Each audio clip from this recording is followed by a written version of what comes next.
2011 foi o pior ano para a caderneta de poupança. Quase todo o dinheiro depositado ao longo do ano passado foi sacado pelos correntistas. Quase R$1 trilhão. Em dezembro, os depósitos em caderneta de poupança superaram as retiradas em 3,5 bilhões de reais. Com esse resultado, a captação líquida de 2011 ficou em 14 bilhões de reais. Esse foi o menor resultado desde 2006. Na comparação com 2010, a queda na captação líquida chega a 63%. As cadernetas de poupança dos brasileiros tiveram ainda rendimento acumulado de 27 bilhões em todo o ano passado. Os valores depositados são remunerados pela taxa referencial, a TR acrescida de juros de 0,5% ao mês. Começo de ano, infelizmente, combina com o pagamento de alguns impostos, IPVA e IPTU. Por todo o país, os contribuintes já começaram a receber os boletos de pagamentos do IPTU e do IPVA, com a indicação do desconto para o pagamento à vista. E na hora de quitar a conta, os especialistas alertam: não adianta pagar à vista agora e lá na frente cair no cheque especial se aparecer uma emergência. Na próxima semana, o Conselho de Política Monetária do Banco Central define o patamar para a taxa básica de juros no Brasil. Hoje, a taxa básica Selic está em 11%, meta para o ano. Há 4 semanas, os especialistas do mercado financeiro projetam um patamar de 9,5%. Bom, cabe agora ao Banco Central, ao Copom, definir se é para mais ou para menos a taxa Selic. Nos próximos dias 17 e 18, o Conselho de Política Monetária se reúne para definir a taxa básica de juros, a Selic. Atualmente, a meta para a taxa está em 11% ao ano. Há 4 semanas, a expectativa para o final de 2012 é de uma taxa de 9,5% ao ano. A taxa básica de juros é um instrumento utilizado pelo Banco Central para manter a inflação sob controle. Quando a taxa Selic é reduzida, a população tem mais sobra de dinheiro e, com isso, maior acesso ao crédito e ao consumo. Por outro lado, quando a taxa Selic é elevada, o consumo do país sofre impacto e os investimentos em produção também são reduzidos. Apesar do cenário da economia internacional, instabilidade nos principais mercados da Europa, principalmente, e o cuidado de alguns brasileiros em gastar menos para cuidar do bolso, um setor aqui no Brasil, o setor de cosméticos, tem crescido bastante e aumentou, inclusive, a importação e as exportações. As importações dos cosméticos totalizaram 578 milhões de dólares nos 11 primeiros meses de 2011, batendo a marca anterior de 500 milhões de dólares. Isso aconteceu por causa do crescimento do mercado interno e da valorização do real. As grandes responsáveis pelo recorde são as mulheres, que têm consumido mais cremes, maquiagem e outros cosméticos, porque têm conquistado mais espaço no mercado de trabalho e melhorado a renda.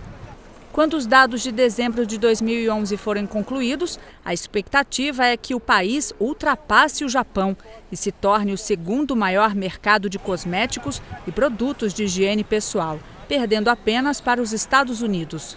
No mesmo período, o Brasil exportou 480 milhões e 700 mil dólares em produtos e marcou um novo recorde.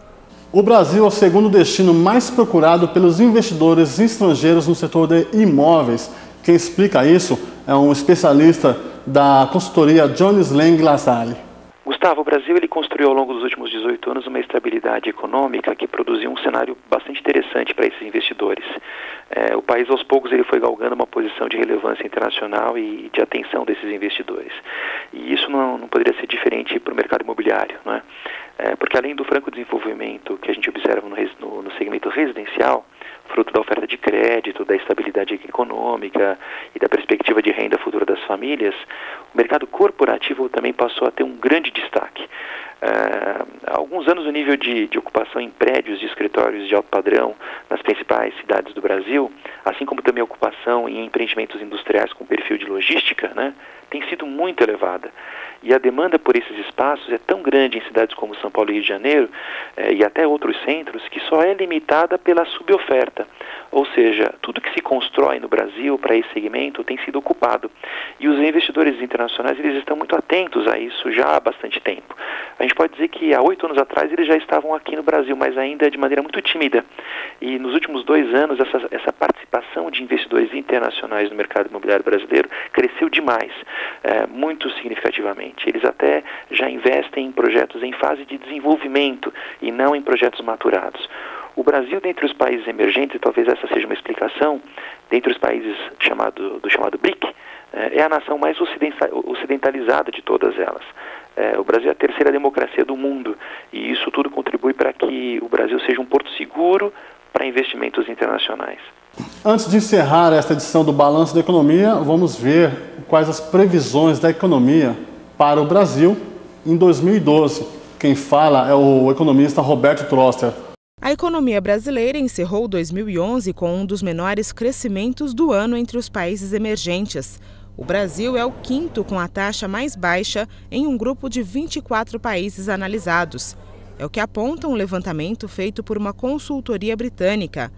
Analistas afirmam que este começo de ano vai ser de recuperação da economia brasileira, mas não deve ser um cenário para festa. Aponta mais para uma trajetória modesta e até mesmo frágil. Quem também avalia a realidade brasileira é o economista Roberto Troster. O Brasil só está olhando para 2012. Deveria olhar para mais longe. O Brasil vai continuar existindo em 2013, 2019, 2022. Para isso ele tem que mudar um pouco. Não vai ter uma crise em 2012, com certeza, mas tem que evitar alguns erros que outros países fizeram e tomar as medidas para crescer a taxas mais altas, usando como exemplo o que a Índia está fazendo, o que a China está fazendo. Em números, o país deve crescer pouco mais de 3%. PIB 3,5% como piso, taxa de juros no final do ano 10%, dólar a 1,80, crédito vai ultrapassar a barreira de 50% do PIB. Em 2011, quem mais sentiu o peso do desempenho moderado da economia foi a indústria. Eu acho que tem muita lição de casa para ser feita. Acho que o Brasil melhorou um pouco em relação ao passado, né? Ultrapassou a economia da Grã-Bretanha, mas é mérito de um trabalho de 20 anos. Avançamos, mas tem muito chão ainda pela frente. E apesar da crise financeira internacional, Roberto Troster é otimista em relação à economia no mundo. E se a gente dividir o mundo em 4 partes, China, Europa, Estados Unidos e Brasil. Comecemos. Estados Unidos está apresentando os indicadores em 2011, melhoraram, pioraram e depois acabaram o ano melhores, e o que tudo indica essa melhora vai continuar ao longo de 2012. A China estava com problemas de inflação, esses problemas de inflação foram piorando até maio e depois começaram a melhorar. Ao que tudo indica, a China vai crescer alguma coisa entre 8,5% e 9,5% em 2012, aumentando a demanda pelas exportações brasileiras.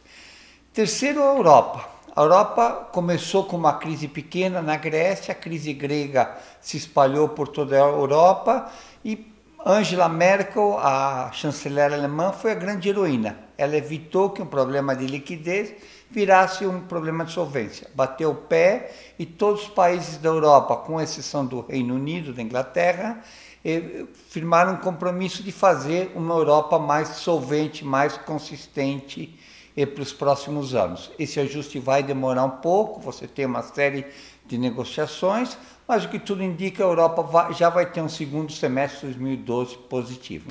E o celular, ou melhor, o computador, que também é celular, completou esta semana 5 anos. Um dos mais recentes pensadores de tecnologia e design para produtos eletrônicos, lançou em 9 de janeiro de 2007 o celular de maior projeção do mercado mundial. Até agora já foram vendidos 35 milhões de unidades em todo o mundo. A cada ano cresce a expectativa em torno de como vai ser a próxima versão do iPhone, que cativa não só os usuários da marca, mas também os milhões de simpatizantes de um produto sofisticado e caro.